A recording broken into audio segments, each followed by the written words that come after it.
Vamos ahora a revisar el concepto de foliación de documentos análogos o documentos físicos. Esta actividad de foliación o enumeración de documentos es muy importante en el proceso de organización archivística porque pretende controlar la cantidad de folios de una unidad de conservación.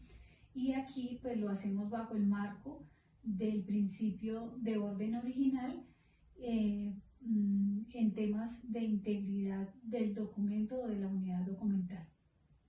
El proceso de foliación es una actividad muy importante, dado que me permite ubicar o localizar de manera puntual un documento.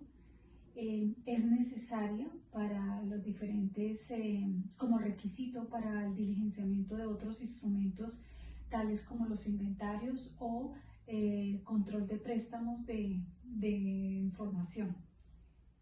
También es muy importante la foliación para el proceso de transferencias primarias o secundarias a los archivos centrales. Algunos tips de foliación: por ejemplo, utilizar lápiz de mina negra tipo HB o B, utilizar un borrador limpio para evitar que se manchen los documentos. Se sugiere no utilizar lápices de colores diferentes al negro, porque en el momento de la digitalización no son percibidos estos colores y se pierde la secuencia de la foliación en los documentos.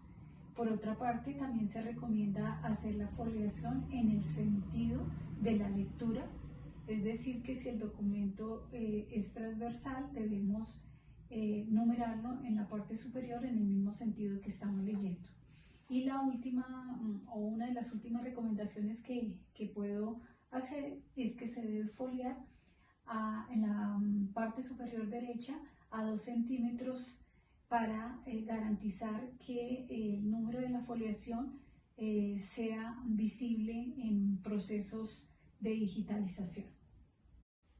Para continuar hablando sobre el procedimiento de foliación, pues es pertinente que se haga de manera consecutiva, sin omitir ni repetir números. Se debe escribir el número claro en la parte superior derecha de la cara recta del folio, en el mismo sentido en que leemos los textos. Se debe escribir de manera legible, sin enmendaduras, sobre un espacio en blanco y sin alterar membretes, ni sellos, ni textos especiales que tenga el documento.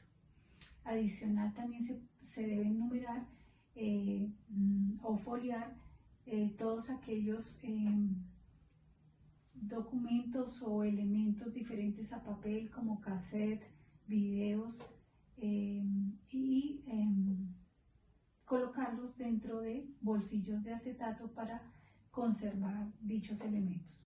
¿Qué es una unidad documental de tipo documental? Un tipo documental es una unidad documental simple, originada por una actividad administrativa, con un contenido y con una serie de características que sirven como elementos para clasificarla y asignarle una categoría. Entre estos tenemos las comunicaciones oficiales, los cuestionarios, los conceptos, los informes. ¿Qué formatos se utilizan o apoyan la ordenación documental? Aquí estamos hablando de los testigos documentales o las hojas de control. En la ordenación documental pues se utilizan diferentes formatos de apoyo para gestionar y controlar todos los documentos de manera eficiente. Estos formatos son herramientas que nos ayudan a registrar información importante sobre los documentos para llevar un registro adecuado de su ubicación, de su contenido y de su calidad. Entre estos, como les mencioné antes, está el testigo documental. Un testigo documental es un documento que se utiliza como referencia o indicador de la ubicación de otros documentos relacionados. Por lo general, contienen información importante sobre los documentos para llevar un registro adecuado de su ubicación, de su contenido y de su calidad. Entre estos, como les mencioné antes, está el testigo documental. Un testigo documental es un documento que se utiliza como referencia o indicador de la ubicación de otros documentos relacionados. Por lo general, contienen información como el nombre, la carpeta, la fecha, el título y otra serie de información que es relevante y que permita identificar y facilitar la ubicación del documento y posteriormente su recuperación. Vamos a hablar de las tarjetas de control. Las tarjetas de control son, como su nombre lo dice, son tarjetas de manera individual que se utilizan para llevar el registro de entrada y salida de documentos de un archivo.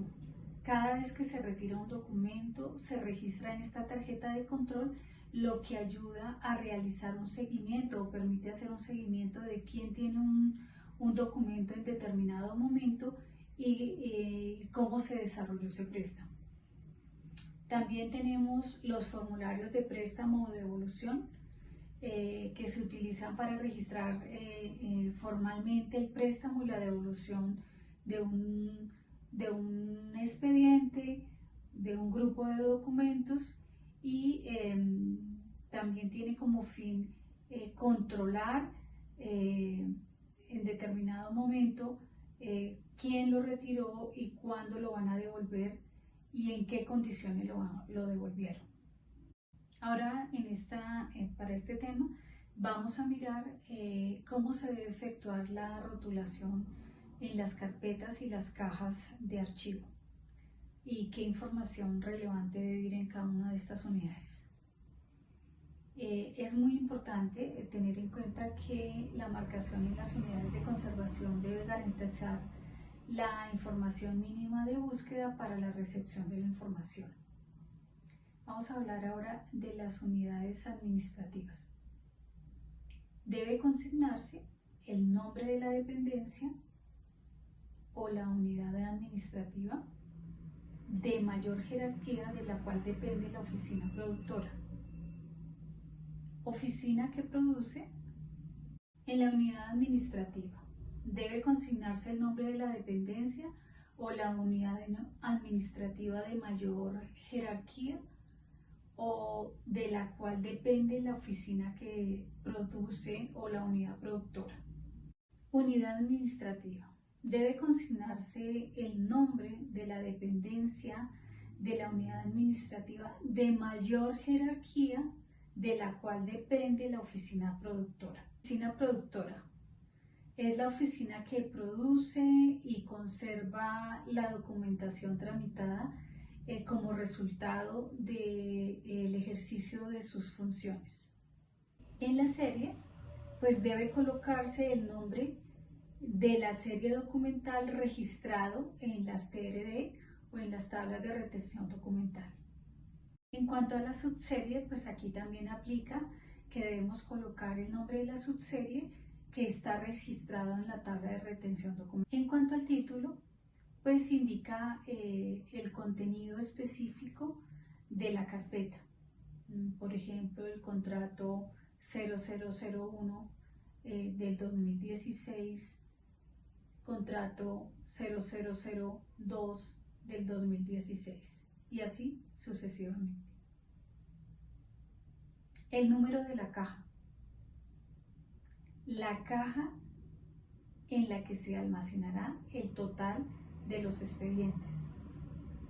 El número de la carpeta. Se escribirá el número asignado a la carpeta en el respectivo proceso y la numeración de las carpetas debe realizarse por cada caja desde el número 1. Número de folios. Se registrará el número de folio inicial y final contenidos en la carpeta. Y el tema de fechas extremas es la fecha inicial y fecha final del folio desde el más antiguo.